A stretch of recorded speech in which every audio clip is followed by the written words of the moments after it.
From DUALISME DESCARTES to TRIALISME LULUK. From cogito to conscio ergo sum.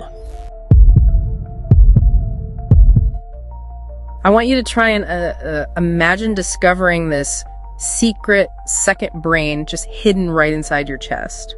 Which, I mean, sounds completely wild, I know. Right. Like, not a metaphor, though. A literal network of neurons. Because back in 1991, this doctor, J. Andrew Armour, actually found exactly that. Yeah. 40,000 intrinsic neurons just living right inside the human heart. It is so fascinating. So today on the deep dive, we are going through a stack of medical journals, some historical texts, and philosophical papers outlining this emerging field called conscioscience. And specifically, this framework known as trialism LULUK. Exactly. Our mission today is to explore how this biological discovery in the human heart is honestly forcing us to rewrite who, or I guess what, is really in charge of your body. Because that intrinsic cardiac nervous system, that little brain in the heart, it fundamentally breaks the old operating system we've relied on for, well, centuries, really. You mean Cartesian dualism? Right.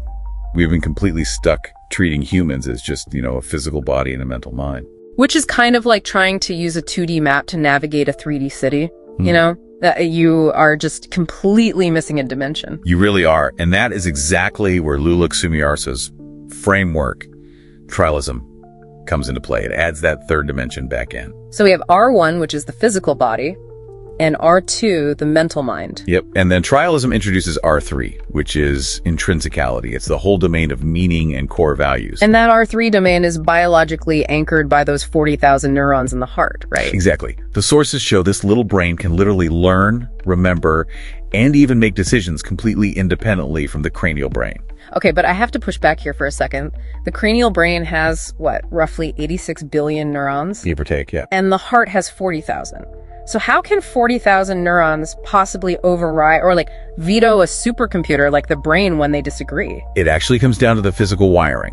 So there are imprinted neural pathways connecting the two organs. Okay. And more signals actually travel from the heart up to the brain than the other way around. Wait, really? Up to the brain? Yeah. So when your logical brain, your R2, comes up with this highly efficient plan, but it violates your core values, your heart fires interference signals. Oh, wow. It shoots them straight up the vagus nerve and right into the amygdala. Trialism actually calls this the intrinsic veto. So that nagging feeling of doubt in your gut when a spreadsheet says one thing but your conscience says another, that is literally your heart vetoing the brain. That is exactly what it is. And we need that veto more than ever just to survive today's digital information overload. Because the logical brain just gets completely paralyzed by all the data. Right, exactly. So to keep our balance, trialism relies on an epistemic gyroscopic system, or EGS. And just to clarify, epistemic just refers to how we process knowledge and reality. Yep. And this gyroscope uses 3 pillars. First is enthusiasm to generate energy. Second is gratitude, which actually biologically stabilizes your heart rhythm. I love that. And the third is sincerity, basically just to keep your ego out of the way. If an individual needs that kind of internal gyroscope just to survive digital burnout, makes me wonder how a whole society achieves it. Well, the sources actually point to Indonesia as a really fascinating case study for scaling this up. Conscioscience was declared a formal discipline in Jakarta in December 2025. Right, and it deliberately roots all these complex neurobiological concepts in local wisdom, which is so interesting. It really is. I mean, look at the historical figure Gajah Mada. He didn't just unite the Indonesian archipelago through brute force. No, the sources frame him as this master of triadic alignment. He aligned his physical discipline, called Rogo, right, with his brilliant political strategy, which is Ratio. And he anchored both of those to Reso, like a deep spiritual soul. So it wasn't just some abstract philosophy for him. It was a highly practical strategy. If your physical actions and your mental logic aren't anchored to a deeper meaning, things just fall apart. Absolutely. And to maintain that alignment, conscioscience uses a framework called CFFD, which stands for change, focus, fast, and discipline. Because, it isn't just about thinking good thoughts. No, not at all. Discipline and focus are what physically train the brain to stop overpowering the heart's signals.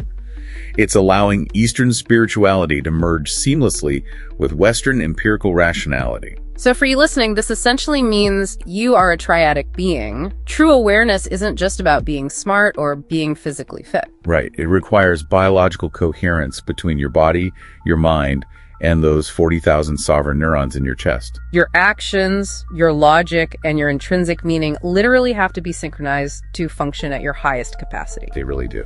But if we take this biology seriously, it raises a pretty wild technological question. The research actually hints at something called coherence technology coming down the pipeline. Oh yeah, tools to objectively monitor this heart-brain alignment. Right, so think about that. If tech soon allows us to measure someone's internal alignment of meaning and soul just as easily as a smartwatch tracks a pulse. How does that completely upend the world?